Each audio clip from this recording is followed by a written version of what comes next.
भाषणांचा क्रम अमोलच्या सूचनेवरती बदललेला आहे आणि अमोलच्या अगोदर मी बोलतोय. इतकं उत्तम सगळ्यांनी सांगितलेलं आहे आणि संकेतची तुम्हाला खरी ओळख नाहीये. तो आज एक प्रकारचा अस्सल आणि आद्य गांधीवादी आहे खऱ्या अर्थाने. म्हणजे अशा अर्थाने की तो जे ग्रुप चालवतो ग्लोबल गांधी वगैरे, तो आत्ता सुद्धा या काळात सगळीकडे जी हिंसा पसरली आहे, द्वेष पसरला आहे, त्याच्या विरोधात तो आवाहन करतो की आपण एक दिवसाचं उपोषण करूया गांधी करायचे तसं. आणि त्यांनी केलं आणि त्यांनी अनेक लोकांना सांगितलं. मला 2-3 लोकांचे फोन आले. म्हटलं तो म्हणला नाही आज नको, मी आज उपोषण करतोय. म्हटलं काय झालं? नाही म्हटलं संकेतने काढलाय ना ते मुद्दा की आपण आपल्या उपोषणातनं आत्मशुद्धी करायची, त्याप्रमाणे मी आज उपोषण करतोय. असं मला 2-3 जण भेटले. म्हणजे असे लोक आहेत आद्य गांधीवादी की तो अगदी पूर्ण 100% तो गांधीवादी आहे. आता तो गांधीवादी आहे असं म्हणताना मला राजू, प्रतीक, कृष्णा या सगळ्यांनी जे सांगितले त्या कथा आहेतच. त्या कथांचा मी पुनरुच्चार अजिबात करू इच्छित नाही, कारण त्यांनी अतिशय आत्मीयतेने त्यांचे अनुभव आणि त्यांना कसं चैतन्य लाभलं ते सांगितलंय. मी एक थोडंसं वेगळंच हे घेतो भाषणाचा रोख. 30 जानेवारीला गांधीजींची हत्या झाली. ती हत्या व्हायच्या अगोदर काही दिवस असं ठरलं होतं ज्येष्ठ नेत्यांचं की पवनारला एक वर्ध्याला सेवाग्राममध्ये एक शिबिर घ्यायचं. गांधीजी जिवंत आहेत असं गृहीत धरून. आणि एकदम 30 जानेवारीला गांधीजींची हत्या झाली. मग त्या शिबिराचं काय करायचं ते तर ठरलेलं आहे, लोकांना सांगितलेलं आहे. 3 फेब्रुवारी का 3 मार्च, संकेत 3 मार्च ती सभा होणार होती, परिषद. आणि त्या परिषदेचं काय करायचं असा प्रश्न पडला. तर विनोबा म्हणले आपण असं करूया, आज गांधीजी नाहीत, आता पुढे काय, अशी ती परिषद घेऊया. आणि सगळे लोक विनोबांच्या विनंतीला मान देऊन हजर राहिले. नेहरू, काकासाहेब कालेलकर, आचार्य कृपलानी, कोण सगळे त्यावेळी, वल्लभभाई पटेल, सगळी माणसं तिकडे हजर राहिली.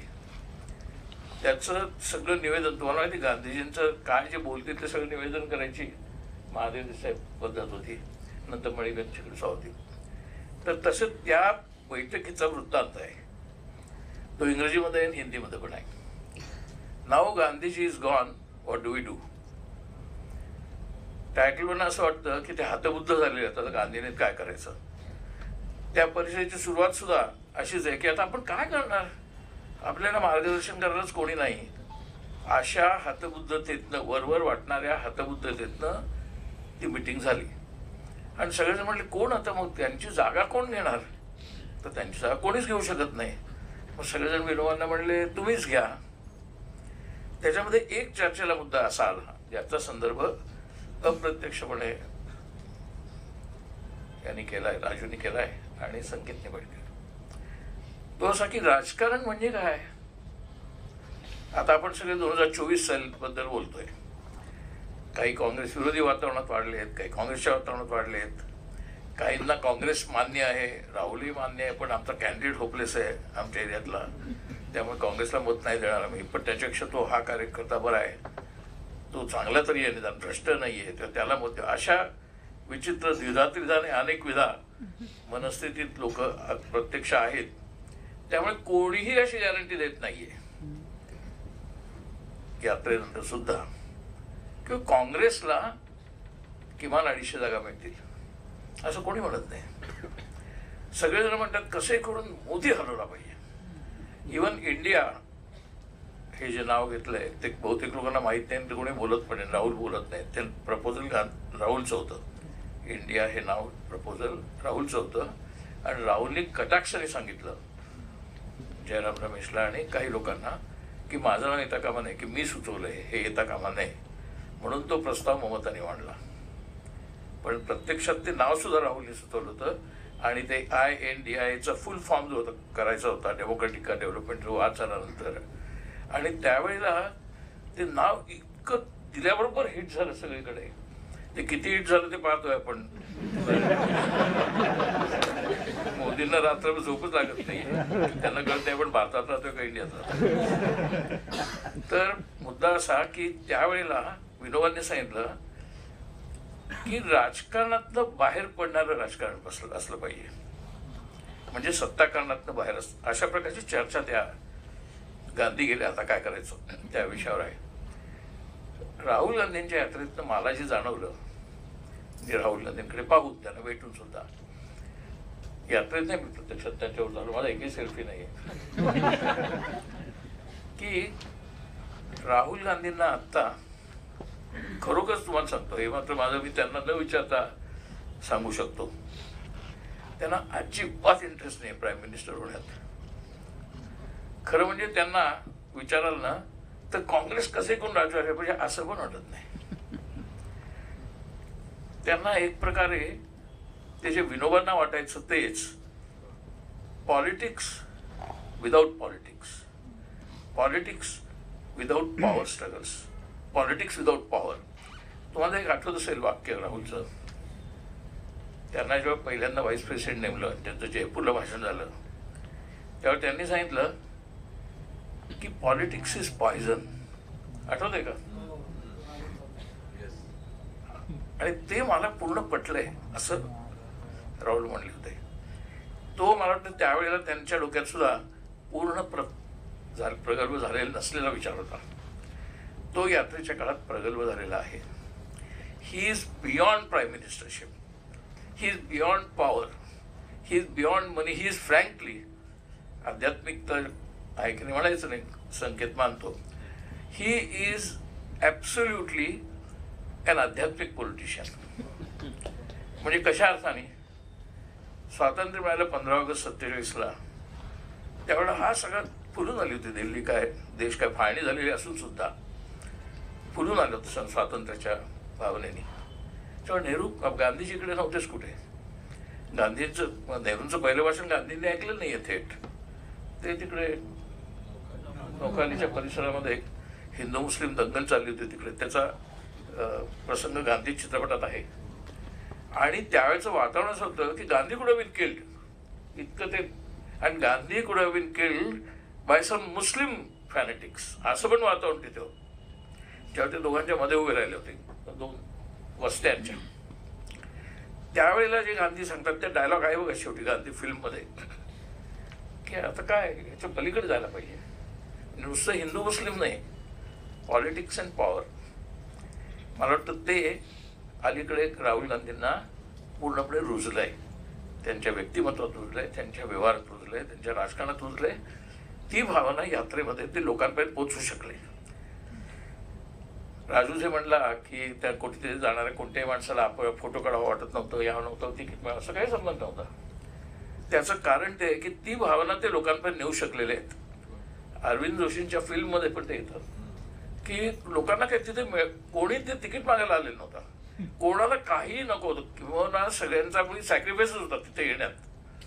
त्याचं सांगितलं आता कृष्णाने, तसा सॅक्रिफाईस लोक त्रास सहन करून आले होते तिकडे, सोपं नव्हतं. मी तर फक्त 4-4, 3-3 किलोमीटर आम्ही चाललो. मी देगलूरला जॉईन झालो, शेगावपर्यंत गेलो महाराष्ट्रात, आणि मग म्हैसूर कर्नाटक बॉर्डर. पण आम्ही जास्त चाललो नाही, कारण चालणं शक्यच नव्हतं आम्हाला. पाठीमागनं कार येऊन थांबायचं आणि मग कारमध्ये जायचं, असं आम्ही चाललो. पण तो मूड जो होता, ती जी संपूर्ण तिथली जी व्हाईब्स आपण ज्याला म्हणतो होते त्या सगळ्या यात्रेतले, ते व्हाईब मात्र आम्हाला सहज आत्मसात करता येत होते. आता याने पवनाचा उल्लेख केला आणि संकेतने आपण सर्व नास्तिक आहोत किंवा नाहीत अशा पद्धतीचा उल्लेख केला. त्याच्यावरनं मला ह्याच संदर्भातला एक प्रसंग आठवतो. आम्ही पवनाला गेलो होतो, राहिलो होतो 5 दिवस. त्यावेळेला सुरुवातीला मी कट्टर नेहरूवादी आणि कट्टर कम्युनिस्ट एकाच वेळेला होतो, काही प्रमाणात आजही आहे, पण नेहरूवादी नक्की. तर आम्ही तिकडे गेलो होतो. नेहरू स्वतःला ॲग्नॉस्टिक म्हणायचे, एथिस्ट नाही म्हणायचे. आत्ता पुढच्या आठवड्यात सांगलीला नास्तिकांची परिषद आहे, जाणार होता मी त्याला. तर तिथे पवनारला आम्ही गेलो तर त्यावेळेला विनोबांना ऐकू यायचं नाही, ते माकड टोपी घालून बसलेले असायचे आणि त्यांना ऐकू येत नसल्यामुळे आपण त्यांना काहीतरी लिहून द्यायला लागायचं आपल्याला जे विचारायचं आहे ते. तर पहाटे 4:30ला उठायचं, मग ते प्रार्थना, मग ते चरखा, मग ते गवत कापायचं, प्रत्येकाने काहीतरी शेती केली पाहिजे म्हणून. त्याच्यानंतर काहीतरी न्याहारी, त्या न्याहारीमध्ये गुळाची काकवी, साखर खायची नाही, मीठ आणि साखर बरंच जवळजवळ, अशा प्रकारे सगळं ते वातावरण असायचं. मग नंतर 10 वाजता विनोबांच्या बरोबर चर्चा. तर आता चर्चा कशी करणार, त्यांना ऐकू येत नाही, म्हणून मग मी आणि माझ्याबरोबर जे ग्रस्त होते पण कॉम्रेड्स होते, आम्ही त्यांना लिहून दिलं की ते तुम्ही देवाबद्दल सांगता तुझ्या संदर्भात, तर आम्ही आमचा देवावरती विश्वास नाही असं आम्ही लिहून दिलं एका कागदावर. त्यांना असं तुमचा देवावर विश्वास नाही, काही बिघडत नाही, देवाचा तुमच्यावर आहे.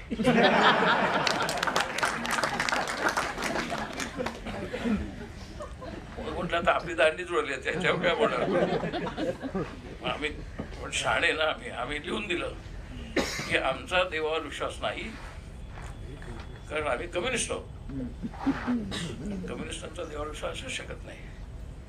ते म्हणून शांत मनोवृत्ती, आम्ही कम्युनिस्ट आहोत. त्यांनी आमचे नाव पहिले, आम्ही दोघे ब्राह्मण होतो जातीने. म्हटले असंतुष्टो द्विजाः कम्युनिस्टाः. ब्राह्मण असंतुष्ट झाला की तो कम्युनिस्टच होतो. आता हे आत्ताच्या जातीवादी वातावरणात त्याचे काय काय अर्थ लावतील सांगता येत नाही. पण जे अशा प्रकारचा संवाद आणि विनोद आम्हाला त्यावेळेला आश्चर्य येतं. काही ते त्यांच्यात खूप चुकीचा प्रचार आहे की ते आणीबाणीचं समर्थन करतो, ते अजिबात नाही. तुम्हाला आठवते की नाही माहित नाही, मला राजकारणाचा वादग्रस्त विषय आणायचा नाही, परंतु 1973 नंतर 74 मध्ये रेल्वे संप झाला. 74 नंतर त्यावेळेला तो आपल्याकडे ऑइल नव्हतं, नंतर हे आलंय आपल्याकडचं जे ऑइल आलंय, ऑइल इथलं बॉम्बे हाय मधलं, ते 74 नंतर आले. मी ते कव्हर केलंय रिपोर्टर म्हणून. तिथे इंदिरा गांधी आल्या होत्या ते ऑइल वेलचं उद्घाटन करायला. तोपर्यंत आपल्याकडे ऑइल नव्हतं. 73ला तुम्हाला काय केलं नक्की आठवत असेल, जगातला वर्स्ट ड्राऊट, जगातला, त्याला असं म्हणतात ड्राऊट ऑफ द सेंचुरी, असंच त्याचं नाव आहे. इथिओपिया नावाचा देश त्या दुष्काळामध्ये पूर्णपणे उद्ध्वस्त झाला होता. कित्येक ठिकाणी म्हणजे काहीच नसायचं. आफ्रिकेतले खूप देश उद्ध्वस्त झाले, पण इथिओपिया पूर्ण असा तो दुष्काळ होता. आपल्याकडे त्यावेळेला फूड ग्रेनचं प्रचंड क्रायसिस झाला, महागाई प्रचंड प्रमाणावर वाढली, त्यामुळे आणि ब्लॅक मार्केटिंग वाढलं.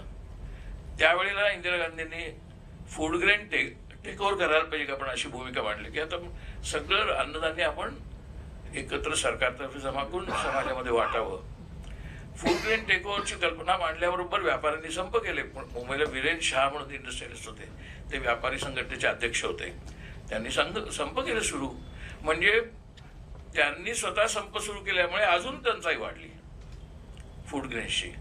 मग शेवटी काही ॲडवायझर्सनी इंदिरा गांधी सांगितलं की ते फूड ग्रेन टेक ओव्हर आपण रद्द करूया. त्याच वेळेला ऑइल क्रायसिसमुळे इंदिरा गांधींनी हिंदुस्तान पेट्रोलियम, ज्याला आपण म्हणतो त्यावेळेचे एसओ, आणि भारत पेट्रोलियम, ज्यावेळेचे वर्मा शेल, या राष्ट्रीयकरण केले होते. म्हणून त्या पुढे भारत पेट्रोलियम झाल्या, भारत पेट्रोलियम झाल्या, आणि एसओची हिंदुस्तान पेट्रोलियम झाली. पण ती कोणती इंडिया पेट्रोलियम झाली नाही किंवा इंडिया वर्मा शेल झाली नाही. मुद्दा असा क्रायसिस होता. त्यावेळी पेट्रोलचे भाव वाढले, गॅस सिलेंडर वाढले. गॅस सिलेंडर नुकतीच मध्यमवर्गाच्या घरात यायला लागली होती. सगळ्या मध्यमवर्गाच्या घरात गॅस सिलेंडर नव्हती. टीव्ही तर जवळजवळ नव्हताच, जवळजवळ नव्हता. मी दिल्लीत होतो 71-72. संबंध दिल्ली शहरात त्यावेळेला फक्त 5 टेलिव्हिजन सेट होते, ते ब्लॅक अँड व्हाईट छोटेसे टेलिव्हिजन सेट नव्हते. अशी अवस्था असताना, आणि विशेषतः फूड ग्रेन क्रायसिस, तो फूड ग्रेन क्रायसिस इतका वाढला, तुम्हाला आठवत असेल तर बंगालमध्ये धान्याच्या कोठारांवरती हल्ले झाले आणि धान्य लुटण्याचे प्रकार झाले. काही ठिकाणी या वाघिणी ज्या असतात रेल्वेच्या, त्या लुटण्याचे प्रकार झाले. अशा वेळेला इंदिरा गांधींनी आणि त्या सगळ्यांनी आता काय करायचं, या पार्श्वभूमीवरती रेल्वेचा संप झाला आहे लक्षात घ्या. 74च्या मेचा रेल्वेचा संप 3 मेला सुरू झाला अनधिकृतपणे, 8 मेला सुरू झाला रेग्युलरली. त्यावेळेला जॉर्ज फर्नांडिसची या आझाद मैदानावर भाषणं झाली, ती मी रिपोर्टर होतो इकॉनॉमिक टाइम्सला, ती भाषणं मी कव्हर करायला जायचो. त्यावेळेला जॉर्ज फर्नांडिस एक प्रकारच्या वेगळ्याच आवेशी आनंदात असं म्हणायचे, देशभर अन्नधान्याचा तुटवडा आहे आणि आता जर आपण रेल्वे संप केला तर कुठेही वेळच्या वेळी धान्य पोचणार नाही. विजेची जी केंद्र आहेत तिथे कोळसा पोचणार नाही, कारण कोळशाचं पण तिथनंच हे होतो. त्यामुळे कोळसा पोचणार नाही, अन्नधान्य पोचणार नाही, सगळं महाअरिष्ट ओढवेल आणि त्या महाअरिष्टामध्ये क्रांतीची विजय आहेत. तेव्हा मी हा रेल्वे संप करतोय त्याचं कारण ह्या देशामध्ये जर क्रांती व्हायची असेल तर या अरिष्ट यायची गरज आहे. ही भाषणं मिळतील तुम्हाला, असं नाहीत की अवेलेबल नाही आहेत, ही भाषणं अवेलेबल आहेत. त्यावेळेला इंदिरा गांधींना प्रश्न पडला, आता करायचं काय की म्हणजे अगोदर अरिष्ट आले, त्याच्यात रेल्वे संप येऊन त्याच्यामुळे अधिक अरिष्ट होईल, त्याच्यामुळे असंतोष माजेल आणि त्यातनं क्रांती होईल. कम्युनिस्ट पक्षाचे म्हणजे CPMचे BT रणदिवे म्हणून जे अध्यक्ष होते त्यांनी पुस्तिका काढली, रेल्वे संप का क्रांतीची सुरुवात. सुदैवाने मी कट्टर नेहरूवादी होतो, त्यामुळे मी त्यांच्या त्या भूमिकेला पाठिंबा दिला नाही आणि जॉर्जच्याही भूमिकेला दिला नाही. या पार्श्वभूमीवरती रेल्वे संपाच्या 3 जानेवारी 1975ला त्यावेळेचे रेल्वे मंत्री ललित नारायण मिश्रा यांची हत्या झाली एका बॉम्ब हल्ल्यात. ती आपल्या देशातली बॉम्ब लावून झालेली पहिली हत्या आहे, first political murder of that kind. आणि त्याच्यानंतर तुम्हाला माहिती आहे 40 वर्ष ते आरोपी सापडले नव्हते. 40 वर्षानंतर ते सापडले तर ते कोण होते त्यांनी का मारले याचा अजून स्पष्ट खुलासा नाही. ही घटना आहे 3 जानेवारी 1975. ही पार्श्वभूमी आहे 73 पासून. 73-74 मध्ये जयप्रकाश नारायण चळवळीत उतरले. संबंध गुजरात बंद केला त्यांनी, त्यावेळी नवनिर्माण आंदोलन त्याला म्हणायचे. गुजरातमध्ये निवडून आलेली असेंब्ली बरखास्त करण्यासाठी मोरारजी देसाई उपोषणाला बसले. तेव्हा खूप लोक म्हटले होते आत्ताच असेंब्ली निवडून आली आहे, ती बरखास्त करण्यासाठी जर उपोषण करून जर अशी बरखास्त केली तर मग आपल्या लोकशाही इन्स्टिट्यूशनचं काय होणार. जयप्रकाशांनी त्याला विरोध केला नाही, त्या उपोषणाला विरोध केला नाही, रेल्वे संपाला पाठिंबा दिला. या पार्श्वभूमीवरती देशामध्ये जे वातावरण पसरलं त्या वातावरणात जयप्रकाशांसारख्या श्रेष्ठ स्वातंत्र्य सेनानींनी इंदिरा गांधींना मदत करायच्या ऐवजी ते आंदोलन अधिक तीव्र करायचं ठरवलं आणि त्यांच्या पथ्यावर 12 जूनच्या अलाहाबादचं जजमेंट आलं. ते त्यांच्या पथ्यावर आलं का ते अगोदरच योजलेलं होतं याच्याबद्दल अजूनही वाद आहे, पण आलं. योजलेलं असेल किंवा अयोजता आलं असेल, पण आलं. ते आल्याबरोबर इंदिरा गांधींनी ताबडतोब राजीनामा द्यावा असं चर्चा सुरू झाली. त्या तयारी झाल्या. कुलदीपनांनी पुस्तकात लिहिलं आहे 14 जूनला त्या म्हणले मी हे करून टाकते, राजीनामा देऊन टाकते, मला काय त्याचं हे नाही आहे. त्यावेळेला तमाम काँग्रेसवाल्यांनी त्यांना आग्रह केला, नाही ना तुम्ही राजीनामा नका देऊ, ते बरोबर नाही होणार. आत्ता ताबडतोबीने काय सगळी व्यवस्था कोलमडेल, अगोदरच कोलमडलेली. शेवटी इंदिरा गांधी त्याला म्हणूया आपण त्या विश्वासाला किंवा त्या विनंतीला मान दिला त्यांनी, त्या राहिल्या. हे सुप्रीम कोर्टात गेले. सुप्रीम कोर्टामध्ये कृष्णा अय्यरने सांगितलं की she can remain PM but she cannot remain MP. ती खासदार राहू शकते, पंतप्रधान राहू शकते, पण खासदार राहू शकत नाही त्या जजमेंट प्रमाणे. हे जजमेंट आल्याबरोबर पण ती पंतप्रधान राहू शकते असं विधान असताना सुद्धा आणि पालखीवाल्यांनी इंदिरा गांधीच्या बाजूने तिची केस सुप्रीम कोर्टात लढवायची पूर्णपणे पेपर्स तयार केलेले असताना जयप्रकाशांनी आवाहन केलं की सैन्य आणि पोलिसांनी या सरकारचे आदेश मानू नये. ही परिस्थिती आहे. आपण सगळे आणीबाणीच्या विरोधात असल्यासारखं बोलतो. आणीबाणी का आली हे सांगताना हे काही कोणी सांगत नाही. 73 पासून ते 75 पर्यंत एलन मिश्राचा खून सांगत नाहीत, रेल्वे संप सांगत नाहीत, हाहाकार अन्नधान्याचा सांगत नाहीत, अशा पार्श्वभूमीवरती जयप्रकाशांनी आवाहन केलं सांगत नाहीत. फार तर तुम्ही उदार अंतःकरणाचे उदारमतवादी पॉलिटिकल कॉमेंटेटर असाल तर असं म्हणाल इंदिरा गांधींनी आणीबाणी आणली आणि जयप्रकाशांनी आणीबाणी सदृश परिस्थिती तयार केली, तर ते दोघेही जबाबदार आहेत. असं फार तर एखादं उदारमतवादी म्हणेल, तसं नाही आपण म्हणत. आपण म्हणतो इंदिरा गांधी जबाबदार आहे. त्या लहानपणापासूनच हुकुमशाही प्रवृत्तीच्या होत्या. लहानपणी त्या एकट्या भावल्यांबरोबर खेळायच्या, तेव्हापासूनच ते हुकुमशाही प्रवृत्तीच्या. ऍक्च्युली लिहिलेलं, माझ्या मनातलं सांगत नाही, लोकांनी लिहिलेलं आहे. त्या एकट्या एकट्या वाढल्या. त्यांना तशा मैत्रिणीवर नव्हत्या, कारण वडील तुरुंगात, आई आजारी, आणि त्यामुळे त्यांना कोणी मैत्रिणी नव्हत्या. म्हणून मग मैत्रिणींसाठी त्यांनी गांधीजींनी सांगितलेली ती वानर सेना जी म्हणतात ती त्यांनी तयार केली मैत्रिणी मिळवण्यासाठी. नाही तर ते एकट्या एकलकोंड्या होत्या. अशी एकलकोंडी व्यक्ती नेहमी हुकुमशाही प्रवृत्तीकडे जाते. असे मोठी मोठी सायको अनालिसिस पुस्तक आहेत त्याच्यावर. त्यांना मी फक्त एकच या पुस्तक लेखकांना विचारतो प्रश्न की ते हुकुमशाही प्रवृत्तीच्या होत्या तर 71 साली ज्यावेळी त्या लोकप्रियतेच्या जागतिक कीर्तीच्या स्थळी होत्या बांगलादेशच्या नंतर, त्यावेळी त्यांनी केली असते ना हुकुमशाही जाहीर. त्याच्यानंतर 4 वर्ष कशाला थांबल्या असते त्या. 71 साली त्यांनी केली नाही, 72ला केली नाही, 73ला जयप्रकाश उतरले तरी केली नाही, 74ला ज्यावेळेला रेल्वे संप झाला आणि परिस्थिती अराजक झाली त्यावेळेलाही केली नाही. मग 75 साली कशी केली? ही पार्श्वभूमी न सांगता आणीबाणीची चर्चा करून इंदिरा गांधी म्हणजे आणीबाणी, अगदी रामचंद्र गुहांपर्यंत सगळे इंदिरा गांधी म्हटलं की आणीबाणी. त्याच्यामुळे जणू काही फक्त त्यांच्या आयुष्यात ते आणीबाणीचं 19 महिने एवढंच त्यांचं चरित्र आहे, अशा पद्धतीने सगळा इतिहास आपल्याला सांगितला गेलाय. राहुल गांधी त्यावेळी फारच लहान होते, फारच म्हणजे अगदीच लहान, कारण त्यांचं लग्नच मुळे सोनिया चंद राजूचं 68 साली झालंय. त्यामुळे ते 7-8 वर्षाचे होते. पण त्यांना दिसत होतं काय चाललंय, त्यांना दिसत होतं इंदिरा गांधींवरती काय होतंय, हल्ले कसे होत आहेत. त्यांचे वडील काय पायलट होते, ते ह्या कशातच नव्हते. आता ज्या वेळेला असं लोक राहुल गांधींचा बालपणाचे उल्लेख करून लिहितात किंवा राहुल गांधींमध्ये येणार कशी प्रगल्भता, कायम त्या आजीच्या खुनानंतर नंतर वडिलांच्या खुनानंतर कायम आजूबाजूला सिक्युरिटी, एकटे वाढले. त्यांना काय राजकारणी कळत नाही, त्यांना राजकारणात इंटरेस्टही नाही, ते वाढलेच असे एकलकोंडे. पुन्हा ते एकलकोंडे पण आलं राहुलच्या माथ्यावरती. हा सगळा प्रकार राहुल गांधी झेलत आलेत. राहुल गांधींना आपण जेव्हा भेटतो, म्हणजे तुम्हाला संधी आली तर भेटा, किंवा जर सविस्तर बोलले तर म्हणजे आम्हाला तर थक्क झालं. मी शारदा गेलो होतो ना, आम्ही थक्क झालो, बघतच बसलो. आमची मीटिंग फक्त 30 मिनिटाची अपॉइंटमेंट होती, आम्ही 65-70 मिनिटं जवळजवळ बसलो होतो.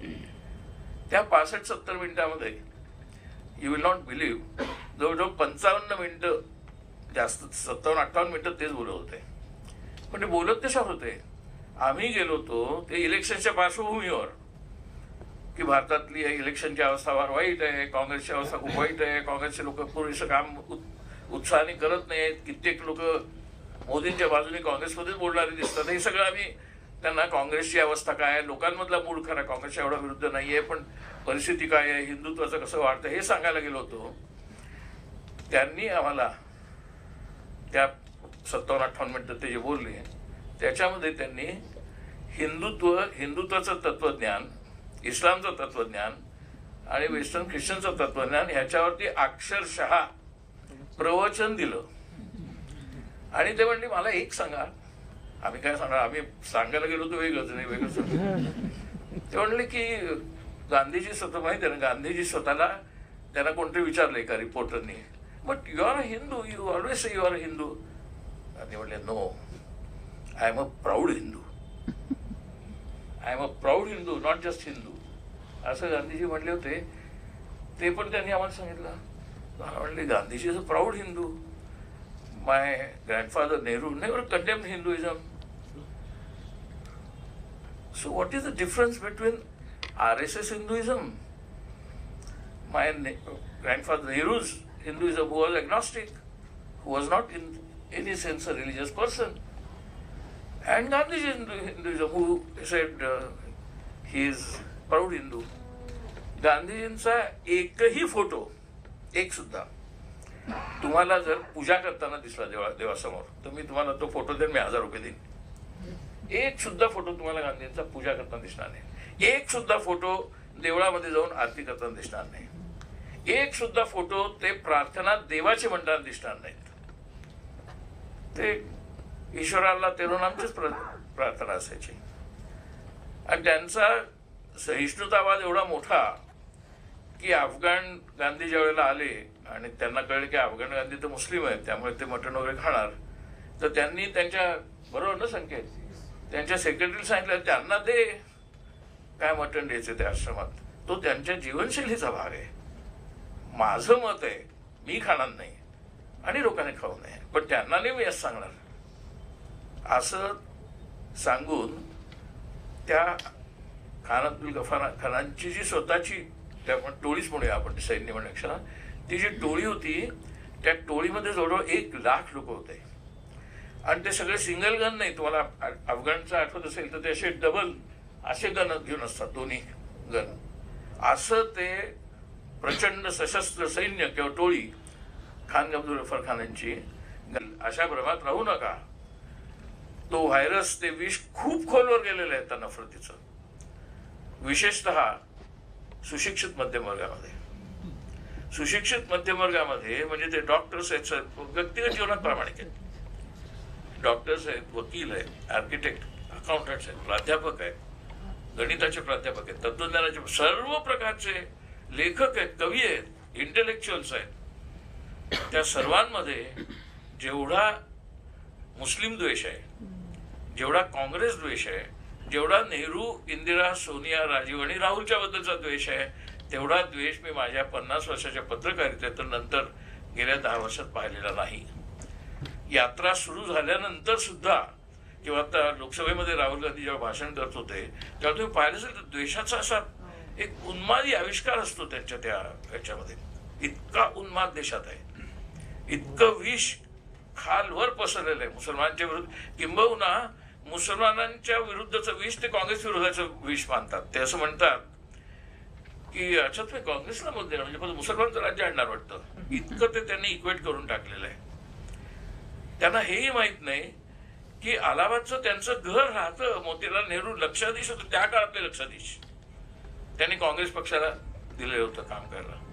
एवढा त्यागस्वर म्हणता येणार नाही, एवढं समर्पण करणारी ही माणसं, आणि हा इतिहास ऐकायला ते तयार नसतात. म्हणतात ते देखते मोतीलाल मुसलमान होते, आता गांधीजी पण मुसलमान आहे, आणि समजा मुसलमान होते सो व्हॉट, पण मुसलमान असल्याचा नसल्याचा प्रश्नच नव्हता. आणि त्याच्यामुळे तो जो अहिंसे के रास्ते पर आहे ते सचिनरावांचं विनोबा गांधीजींनंतर काय करायचं ह्या प्रश्नाचं उत्तर सुद्धा सचिनराव शोधतात, आणि त्याला थेट राहुल गांधींचा आशीर्वाद आहे त्या स्टडी सर्कल्सला. कारण हा प्रश्न राहुल नाहीये की ह्या एवढे शेतकरी त्यांना भेटले, एवढी मुलं बेकार मुलं भेटली, ते म्हणतात बेकारीचा प्रश्न मांडला पाहिजे, महागाईचा प्रश्न मांडला पाहिजे, हे सगळं सांगतात, भ्रष्टाचाराचा प्रश्न मांडला पाहिजे. त्यांनाही माहिती आहे ना हे केवढं मोठं आव्हान आहे 140 कोटी लोकांच्या प्रश्नांचं. 140 कोटी -2 खाल्ली अदानी आणि अंबानी सोडून. मुद्दा असा की राहुल गांधींना पण त्याचं जाणीव होतीये की हे प्रश्न केवळ राजकारणातनं सुटणार नाहीत किंवा सत्ता कारणातनं सुटणार नाहीत, राजकारण म्हणण्यापेक्षा. त्यामुळे राजकारणाचा पायाच बदलायचा असेल तर राजकारणात येणाऱ्यांची आणि समाजाची राजकारणाकडे बघण्याची वृत्ती बदलायला लागेल, आणि ती वृत्ती बदलण्याची यात्रा म्हणजे भारत जोडो यात्रा. त्यातून ती निर्माण लोकांच्या कॉन्शियसनेस पण आली पाहिजे. सगळे लोक म्हणतात तुमची संघटना नाही, आता त्या यात्रेच्या फिल्म मध्ये सुद्धा आहे संघटना नाही. करेक्ट राहुलला कळत नाही का ते की आपली संघटना किती विस्कटलेली आहे, किंवा संघटना खऱ्या अर्थाने RSS किंवा कम्युनिस्टांनी संघटना नाहीची ती काँग्रेसकडे कधीच नव्हती. परंतु ज्या पद्धतीची संघटना हवी असं त्या लोकांना त्या फिल्म मध्ये इंटरव्ह्यू घेतल्यानं असं वाटतं का आपल्याला असं वाटतं, तशा प्रकारची संघटना काँग्रेसमध्ये कशी उभारणार हा काय आपल्याला पडलेला प्रश्न नाही, हा त्यांनाही पडलेला प्रश्न आहे. त्याचं उत्तर नाही त्यांच्याकडे, पण त्यांना असं वाटतं if you raise the level of political और सोशल और if you will spiritual consciousness of the people, तो जर कॉन्शियसनेस वाढला तर ह्या प्रश्नांवरती उतारा येऊ शकेल.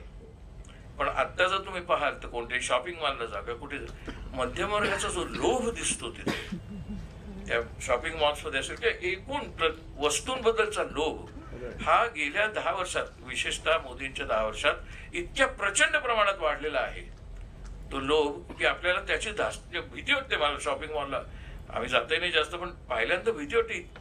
लोक एवढी खरेदी करतात, एवढे पैसे आले कुठून.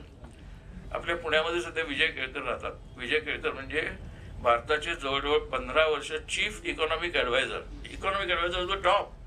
मनमोहन सिंगांनी निवडलेले, मॉन्टेक सिंगांनी निवडलेले, वाजपेयींनी निवडलेले, यशवंत सिन्हांनी निवडलेले, प्रणब मुखर्जींनी निवडलेले एक टॉप लेव्हलचे वर्ल्ड क्लास इकॉनॉमिस्ट, जे जिनिव्हाला भारताचं प्रतिनिधित्व करायचे अंगठ्यामध्ये. त्यांना मी विचारलं, ते म्हणले कुमार मी एवढा होतो चीफ इकॉनॉमिक ॲडवायझर, लोकांकडे एवढे पैसे कुठून देतात, खरेदी कुठून करतात मला कळतच नाही म्हणले. मी म्हटलं मग काय काउंटरफिट नोट्स आहेत? म्हणले मला कळत नाहीये, पण लोकांमध्ये असे प्रचंड पैसे सगळीकडे दिसत आहेत. त्याचं उत्तर माझ्याकडे नाही. हे लोभातले पैसे आहेत. कर्ज काढूनही लोक खरेदी करतात. म्हणजे लोकांचं इतकं वाढलेलं आहे. असा फेज अमेरिकेमध्ये 1950 ते 1960च्या दशकात होता, अशाच प्रकारचा होता. युद्ध संपल्यानंतर, दुसरं महायुद्ध संपल्यानंतर अमेरिका बिकेम ह्युजली रिच. कारण फक्त तोच देश वाचलेला होता युद्धातनं. त्यांच्यावर काहीच नाही युद्ध. युरोपमध्ये झालं तर आशियात झालं, अमेरिकेत पण काय युद्ध झालं. ते एक फक्त हवेवरचा हल्ला झाला 41 सालचा, तेवढा जर पर्ल हार्बरचा हल्ला सोडला तर काही नाही, अमेरिकेवर युद्ध नाहीये. पण American military industrial complex, American capitalist became hugely rich. म्हणजे आपल्याला ह्युजली हा शब्द कमी पडेल एवढे श्रीमंत झाले. ती श्रीमंती त्यावेळेच्या अमेरिकन मिडल क्लासमध्ये, वर्किंग क्लासमध्ये आली. आणि त्यावेळेला जे लोभाचं दर्शन अमेरिकेमध्ये झालं त्याचा एक तुकडा फार उत्तमरित्या फॉरेस्ट गम सिनेमामध्ये मिळतो, पण तो विषय आता नाही. आणि त्याच्यातनं ती असंवेदनशीलता कशी येते ते पण त्या चित्रपटाने सुरुवातीला दाखवले. अपंगांबद्दलही असंवेदनशीलता, गाण्यांच्या बद्दल, त्याच्यानंतर अशी, आणि त्यातनं ते वॉर कसं आलं ते पण फॉरेस्ट गममध्ये दाखवले. मुद्दा तो नाही, हा सगळा जो लोभ आहे, ह्या लोभावरती आणि त्या लोभातनं येणाऱ्या राजकारणावरती काय उत्तर द्यायचं राहुल गांधींकडे नाहीये. आणि ते राहुल गांधींकडे नाहीये. ह्याच प्रश्नाचं उत्तर मागण्यासाठी विनोबांनी ती महात्मा गांधी गेले, आता आपण काय करायचं. आणि त्याच्यानंतर त्यांनी अधिकृतपणे पदयात्रा, भूदान पदयात्रा सुरू केली, की लोकांना दान तुम्ही द्यायला शिका. त्याची इतकी टिंगल आपल्या मध्यमवर्गाने केली भूदानची, नंतरही केले, त्यावेळेलाही केली. आता हा मोहब्बत का दुकान राहुल गांधी म्हणतोय, मोहब्बत का पैगाम नावाची यात्रा विनोबांनी सुरू केली 1960च्या सुमाराला. आणि गंमत म्हणजे आता काश्मीरमध्ये ते तुम्ही वर्णन सांगितलं, साध्या टी शर्टवरती होते. नेहरू, मी आता अलीकडेच गेलो होतो काश्मीरला, तर आम्ही पण असेच भरपूर कपडे वगैरे घालून, थंडी होती म्हणून. आणि तिकडे 2 असे उंच हे होते माउंटन्स काश्मीरमध्ये. तर तिथे का मला म्हातारा भेटला, 90 वर्षाचा. तर तो म्हणला की आप चढेंगे ऊपर. म्हटलं नाही रे हम नहीं चढेंगे. तर म्हणे अरे विनोबाजी तो गए थे ऊपर. आणि विनोबाजी कशी गेले, उडे पंचा आणि काठी. म्हटलं कसे आले तू तिकडे? नाही ते काश्मीरमध्ये पदयात्रेला आले होते भूदानाचा प्रचार करायला. आणि अशा उड्या अवस्थेत ते वरती गेले. तिथे त्यांचे फोटो आहेत. त्यातला एक फोटो मी मार्सेलचा छापला होता. तर त्यांचं टायटल होतं मोहब्बत का पैगाम. 1960ची गोष्ट आहे. आणि 1950 नंतर त्यांनी संबंध देशभर चालत यात्रा काढल्या. त्यामुळे जशा इतर पदयात्रांचा आपण संदर्भ देतो तसा राहुलला माहिती आहे की नाही मला माहित नाही, पण या पदयात्राचा संबंध राहुलच्या पदयात्रेशी आहे. आणि आशावाद ठेवायचा की नाही याचं ते उत्तम उदाहरण विनोबाच्या आश्रमात आम्हाला ते बजाज म्हणून होते, त्यांनी सांगितलं होतं. ते म्हणले की एकदा दुष्काळामध्ये जनावरांना काही पाणी नसायचं, काही नाही, जनावर नसायची, शेतीला काही नाही, जनावर उपलब्ध नाही. म्हणून मग विनोबाने एका नांगराला झुंपून घेतलं आणि ते असे गोल गोल ते फिरतोय, माहिती आहे ना. आणि ते फोटो पण मला वाटतं तिकडे, पण तो मी फोटो पाहिलेला नाही. आणि ते असे फिरायचे. तर त्यावेळेला एक असा सर्वोदयी अनुयायी गेला आणि तो विनोबांना म्हणला, हे काय तुम्ही जू खांद्यावर घेऊन ते फिरताय बैलाच्या ऐवजी. अशा पद्धतीने कसं येणार समाजामध्ये तुम्हाला अभिप्रेत येतो सर्वोदय? 500 वर्ष लागतील. ते म्हणले ते टाळ्या वाजवायचे, तुम्हाला माहिती ना काही टाळ्या वाजवल्या.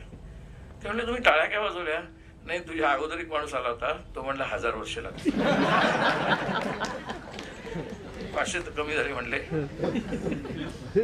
विनोबांचा एक तर विनोबांची विनोद बुद्धी लोकांना माहितीच नाही. विनोबांबद्दल सगळे गैरसमज आहे. अफाट विनोद बुद्धी असता माणूस. एनिवे, तर मुद्दा असा की तो जो दृष्टिकोन आहे विनोबांचा आणि अप्रोच आहे पॉलिटिक्सकडे बघण्याचा, गो बियॉन्ड पॉलिटिक्स. एकदा त्यांनी असं म्हटलं होतं, आता तुम्हाला कल्पना आहे, मोदींना 2014 मध्ये फक्त 31% मत आहे, 31% वोट आहे. आणि ते सगळं त्यांचं आहे. त्यांचं म्हणजे सगळं त्यांचं नाही, पण बहुतांश त्यांचं आहे. त्यांचं राज्य येऊ शकत नव्हतं, बीजेपीचं राज्य येऊ शकत नव्हतं, विदाऊट मोदी शक्य नव्हतं. वाजपेयींना 22% होती. वाजपेयींकडे 182 जागा होती. 182 वाजपेयींकडे जागा आणि 22% वोट. 31% म्हणजे जवळजवळ 10% वाढले आणि 282 जागा झाल्या मोदींच्या, आणि ती स्वतःची मेजॉरिटी आली. एवढं करून 2019 मध्ये ते पुलवामाचं रॅकेट आणि नाटक करून सुद्धा त्यांना फक्त 37% मतं मिळाली. त्यावेळेला त्यांना 303 जागा मिळाल्या. 282 जागा मिळवण्यासाठी इंदिरा गांधींना 41% मतं मिळवावी लागली होती. त्यावेळेला त्यांना 282 मिळाल्या. त्यावेळी तिला बरोबर 283 जागा आहेत त्यावेळेला 41% मतांनी. मोदींना आणि भाजपला मिळालेली मतं यातली मोदींची कोणती, तर भाजपची मतं जी आहेत ती बाजूला केलेली, उरली ती मोदींची वोट. तुम्हाला जर आठवत तर इंडिया टुडे, आउटलुक, संडे ही सगळी जी साप्ताहिक होती, त्या साप्ताहिकांमध्ये लिहायचे लोक नेहमी ओपिनियन पोल घेऊन की majority of the voters are saying we are voting Modi not BJP. असं अगदी अभिमानाने. ते मोदी भक्त जे असतात ते बघा, ते बीजेपी भक्त लिहित नाही, ते मोदी भक्त असतात. ही अंधभक्त वगैरे टर्म आले ते सगळे मोदी आल्यानंतर आहे. तोपर्यंत कोणी वाजपेयी भक्त मला आठवत नाही. अशा पातळीवरती हे मोदींचा विजय 31% आणि नंतर 37% झाल्यानंतर त्यावेळेला 69% आणि नंतर 63% मतं विरोधी आहेत. म्हणून परवा राहुल गांधी मुंबईच्या त्या इंडियाच्या सभेत म्हटल्या, we people here represent more than 60% of India's vote. ही फॅक्ट आहे, कारण 63 असतील किंवा 69 असतील, पण एवढी वोट्स आमच्याकडे आहेत. So we represent India really. आता वी रिप्रेझेंट इंडिया रिअली हे पॉलिटिकल म्हणजे इलेक्टोरल पॉलिटिक्स मध्ये सिद्ध होण्यासाठी काय होणार आहे मला माहिती नाही. चिन्ह अशी आहेत की Modi seats may be considerably reduced from 303 to may be 230, 240. जर भाग्यवान असेल तर 250 आणि 250च्या वर जात नाहीत. कारण काय, गुजरात आणि यूपी सोडला तर त्यांना कुठेही फुल पाठिंबा नाहीये. तामिळनाडूत नाही, केरळमध्ये नाही, कर्नाटकमध्ये नाही, आंध्र प्रदेशमध्ये नाही, तेलंगणामध्ये नाही, पॉंडिचेरीमध्ये नाही, बंगालमध्ये नाही, पंजाबमध्ये नाही, आता नॉर्थ ईस्टमध्ये पण नाही. त्यांना फुल पाठिंबा बिहारमध्ये पण नाही. मग त्यांना फुल पाठिंबा आहे कुठे? राष्ट्रीय पक्ष कसे म्हणतात स्वतःला? ही regional party is of UP and Gujarat. राजस्थानमध्ये पण नाही. आता लागोपाठ 2दा निवडून आलेत गेलोट आणि परत येण्याची शक्यता आहे. मध्य प्रदेशमध्ये त्यांचं राज्य गेल्याच जमा आहे. छत्तीसगडमध्ये पण गेल्याच जमा आहे. या पार्श्वभूमीवरती आता हे अधिवेशन बोलावलंय त्यांनी. आता निर्णय लोकांच्या चर्चा चालू आहेत, त्या कानावर पडतात खासदारांच्या. खरं खोटं कोणालाच माहित नाही, फक्त मोदींनाच माहिती असतं. जसं डिमॉनिटायझेशन अर्थमंत्र्यांनाच माहित नव्हतं, ते डायरेक्ट टीव्हीवर गेले त्यांनी जाहीर केलं. काही लोक म्हणतात की पार्लमेंटच डिसॉल्व्ह करतील आणि प्रिपोन करतील निवडणुका. पण पार्लमेंट डिसॉल्व्ह करायला पार्लमेंटला बोलवायला लागत नाही. 1970 साली इंदिरा गांधींनी केलं होतं डिसॉल्व्ह आणि 71च्या मिड टर्म पोल झाला होता. त्याचे पार्लमेंट बोलायला लागत नाही. मग काही म्हणतात की महाराष्ट्र, मध्य प्रदेश, छत्तीसगड इकडे सगळीकडे आता जे वातावरण आहे त्या वातावरणात त्यांना निवडून यायचे चान्सेस कमी वाटत आहेत. म्हणून मग त्या निवडणुका पुढे ढकलायचा विचार चाललाय. मग त्याच्यासाठी ते त्यांनी बोलावलं असेल. किंवा आता सुप्रीम कोर्टाने त्यांचे केस धरलेले आहेत काश्मीर प्रकरणावरती आणि त्यांना प्रश्न विचारला केव्हा निवडणुका जाहीर करताय? फार वेळ झाला आहे तुमचा, 3.5 वर्ष झाली. 19 साली तुम्ही ॲब्रोगेट केले 370. त्याला एक न्यूट्रलाइज करण्यासाठी म्हणून काश्मीरमधल्या निवडणुका स्टेट परत जाहीर करून ते करतील म्हणून पार्लमेंट बोलावलं असेल. काही लोक म्हणतात महिला विधेयकासाठी बोलावलं असेल, काही लोक म्हणतात ओबीसी एक्सटेन्शनसाठी बोलावलं असेल. सगळ्या चर्चा, कुचर्चा आणि वितर्क असे चालू आहेत. तर्क वितर्क चालू आहेत. प्रत्यक्षात काय आहे माहिती नाही. ते स्वतः मोदीच त्या दिवशी तुम्हाला सह कळेल. 18 तारखेला तुम्ही 12 वाजता टीव्ही लावलं तर कळेल. 11 वाजता ते भाषण करतील. नाही तर ते येत नाहीत पार्लमेंटमध्ये. मी 6 वर्ष जवळजवळ पार्लमेंटमध्ये आहे, 5.5 वर्ष. 5.5 वर्षात ते राज्यसभेत फक्त 5 का 6 वेळा आलेले आहेत. आणि ते सुद्धा आले म्हणजे कोणाला तरी निरोप समारंभ किंवा असं काहीतरी होता, तो दिला लगेच निघून गेला. ते भाषण देतात, निघून जातात. ते आले की सगळ्या भाजपचे जेवढे लोक असतात काजात ते बेंच वाजवून स्वागत करतात. त्यांचं भाषण झालं की ते उठतात की पुन्हा ते टाळ्या वाजवतात, बेंच वाजवतात, मग ते निघून जातात. त्यांच्या एमपीशी संवाद नसतो, त्यांच्या एमपीशी सुद्धा नसतो. त्यामुळे तो प्रश्न आपण बाजूला ठेवूया. असं आत्ताचं राजकारण चालू आहे. Modi's interest is only one, to win elections by hook or by crook. अजून राहुल गांधींनी काय किंवा काँग्रेसने काय किंवा इंडियाने सुद्धा ईव्हीएमच्या बद्दल अधिकृत भूमिका जाहीर केलेली नाही. ईव्हीएम बद्दल, ईव्हीएम कसं वापरलं जाऊ शकतं याचं सविस्तर निवेदन सॅम पिट्रोडांनी दिलेलं आहे. त्याच्यासाठी सगळ्या 543 लोकसभेच्या जागा हॅक करायला लागत नाहीत. त्यांना माहिती असतं इथे इथे नक्की आपण जिंकत नाही आहोत. त्या ठिकाणच्या काही निवडायच्या. त्यांना संपूर्ण 500 सीटा जिंकायच्याही नाहीये. त्यांना साधारण माहिती असेल आपल्याला 200 जागा मिळत आहेत, वरच्या आपल्याला 50-60 पाहिजेत. तेवढ्या पुरतंच हॅकिंग करायचं, ते सुद्धा पूर्ण हॅकिंग करायचं नाही. ते असं करायचं की अच्छा ह्या कॉन्स्टिट्युन्सीमध्ये किती 22% मुस्लिम आहेत का, मतं काढून टाका यादीतनं. त्या एरियातली बहुतेकची मतच काढून टाकायची. तुम्ही वाचलं असेल पेपरात, परवा इलेक्शन कमिशनर नेमताना त्यांनी त्याच्यावरती अपॉइंट करण्यासाठी असलेला चीफ जस्टिस काढून टाकलेला आहे. चीफ जस्टिस असणारच नाहीये. इलेक्शन कमिशन आता मोदी म्हणेल तो होईल का?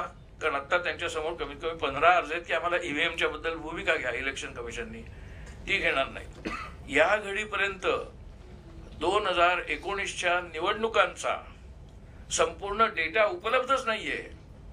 किती जागांमध्ये सेकंड नंबर होते बीजेपी, किती जागांमध्ये काँग्रेस, सविस्तर डेटा उपलब्ध नाही, सविस्तर अनालिसिस उपलब्ध नाही. कारण त्यांना माहितीये कसंही करून आपल्याला 300च्या आसपास जागा मिळाल्या. ही एवढी सांगली एवढ्या राज्यांमध्ये त्यांना काय मिळणार नाही. म्हणजे त्यांना इंग्लंड अमेरिकेतनं कुठून तरी आणायला लागतील खासदार. कारण नाही तर चान्सच नाही त्यांना 400 जागा मिळण्याचा.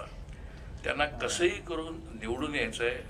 सत्ता एकदा हातात आली की ह्या माणसाला, काही लोक यांना पिशाच म्हणतात, ह्या माणसाला सत्ता चालवण्यासाठी लागणारं जे व्हेरविदॉल आहे, त्याचं पॉलिटिकल स्ट्रॅटेजिक स्ट्रक्चर आहे, ते आपल्या देशात नाहीये. ते इतर देशात नाही. तर फॉरेन हँड म्हणतात तशा अर्थाने म्हणत नाही मी. त्याच्यामध्ये प्रामुख्याने वेस्टर्न इंटेलिजन्स, CIA आणि मोसाद यांनी ते स्ट्रक्चर तयार केलंय. पिगासस हे आपल्याला फक्त नाव माहिती आहे. परवाच्या पेपरात जर तुम्ही टाइम्स ऑफ इंडियात वाचलं असेल तर सगळी इंटेलिजन्स इक्विपमेंट, सगळी इंटेलिजन्स इलेक्ट्रॉनिक इक्विपमेंट ही आपण कोट्यावधी अब्जावधी रुपयात इस्रायलकडनं विकत घेतोय. त्यांच्याकडनं आपण फूड ग्रेन घेत नाहीये. त्यांच्याकडनं आपण मोठ्याल्या अमेरिकेच्या कंपन्या असतात इथे, अगदी कोलगेट पासून IBM तसं काही घेत नाही आपण इस्रायलकडनं. इस्रायलकडनं आपण फक्त इंटेलिजन्स इक्विपमेंट आणि तत्सम इलेक्ट्रॉनिक सर्व्हेलन्स इक्विपमेंट विकत घेतोय. ते कोणासाठी आणि कशासाठी आहे? ते तुमच्या आमच्यावरती वॉच ठेवण्यासाठी आहे. आणि तो वॉच ठेवणं हे त्यांना परत सत्तेत येण्यासाठी अत्यंत आवश्यक आहे. म्हणजे कोणाला पकडायचं आणि कोणाला ईडी लावायचा इतकंच काय. त्यांनी परवा तो ईडीची टर्म संपल्यानंतर ती टर्म इलिगल होती असं सुप्रीम कोर्टाने म्हटल्यानंतर त्यांना 15 सप्टेंबरपर्यंत म्हणजे पुढच्या आठवड्यापर्यंत एक्सटेन्शन दिल्यानंतर परत सरकारने सांगितलंय की आम्ही त्यांना वरची पोस्ट देऊन पुन्हा त्यांनाच आणणार आहोत ईडी आणि CBI वरती. इतका बेधडक बेकायदेशीर आणि घटनाबाह्य कारभार गेले 9 वर्ष आपण पाहतोय. स्वतः राष्ट्रपतीला ते उद्घाटनाला बोलवत नाहीत. उपराष्ट्रपती किंवा स्पीकरला अयोध्येच्या राम मंदिराच्या भूमिपूजनाला, पंतप्रधान भूमिपूजनासाठी 3-3 दिवस अयोध्येला राहतो, तिकडेही ते बोलवत नाहीत. म्हणजे ह्यातली कोणतीही गोष्ट ते घटनेला अनुसरून किंवा संकेतांना अनुसरून किंवा परंपरेला अनुसरून ते करत नाहीत. आणि त्याच्याबद्दल कुठलाही मीडिया काही एक शब्द उच्चारत नाही. मीडियाने काही उच्चारलंच तर मीडियाच्या मालकांना किंवा मीडियाच्या संपादकांना फोन जातोच, पण त्याच्याही पलीकडे त्या मीडियाला जाहिराती देणाऱ्या ज्या कंपन्या असतात त्यांनाही फोन जातो. तुम्ही त्या जाहिराती कशा येतात त्यांना? त्यांनी तर असं विधान केलंय, ते जाहिरातदार बॅकआउट झाले की मीडिया बॅकआउट होतो. हे आपण पाहतोय. आणि हेही सगळं जमलं नाही तर मग NDTV विकतच घ्यायचा, तो एक उरला होता तो. अशा पद्धतीने मीडिया कंट्रोलमध्ये आहे.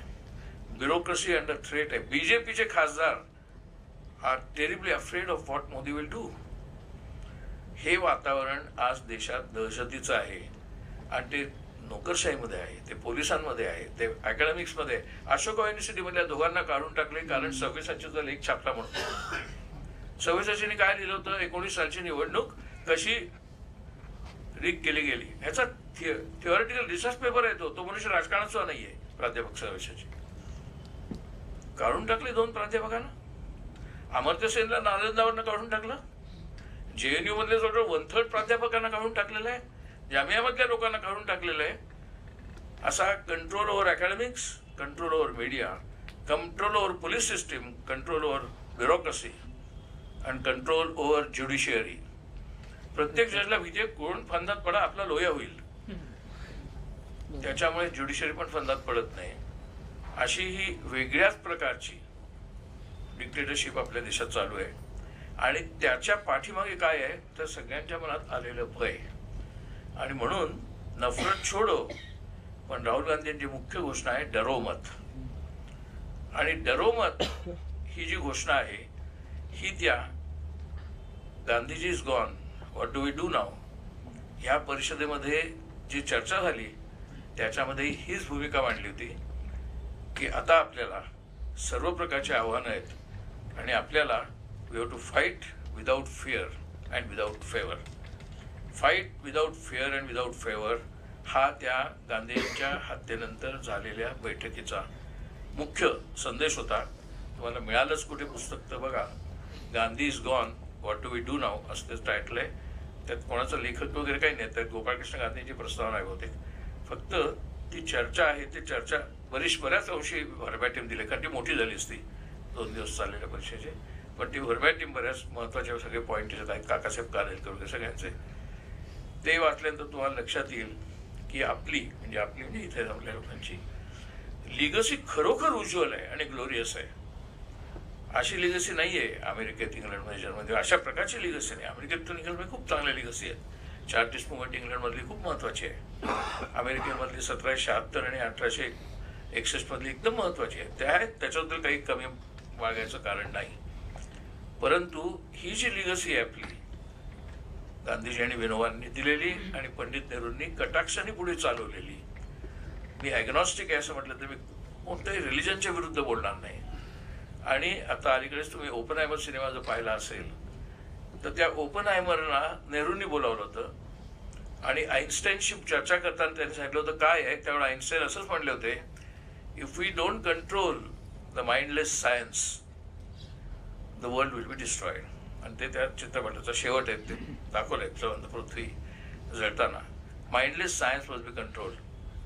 हेच विनोबांनी सांगितलेलं आहे 1950 साली 49 साली. जय जगत ही घोषणा ग्लोबलायझेशन याच्या अगोदर जवळजवळ 60 वर्ष विनोबांनी दिली होती. तेव्हापासून जय जगत हा वाक्प्रचार म्हणा किंवा स्लोगन पॉप्युलर आहे. तर आपल्याकडे हे सगळं आहे, फक्त आपण ते बाहेर काढायला घाबरतोय. तर मला वाटतं की ते जर घाबरायचं नसेल तर विनोबांची जय जगत, आत्ताची राहुल गांधींची डरोमत आणि नाव Gandhiji is gone what do we do नाव go beyond politics and then the things will improve. Thank you very much.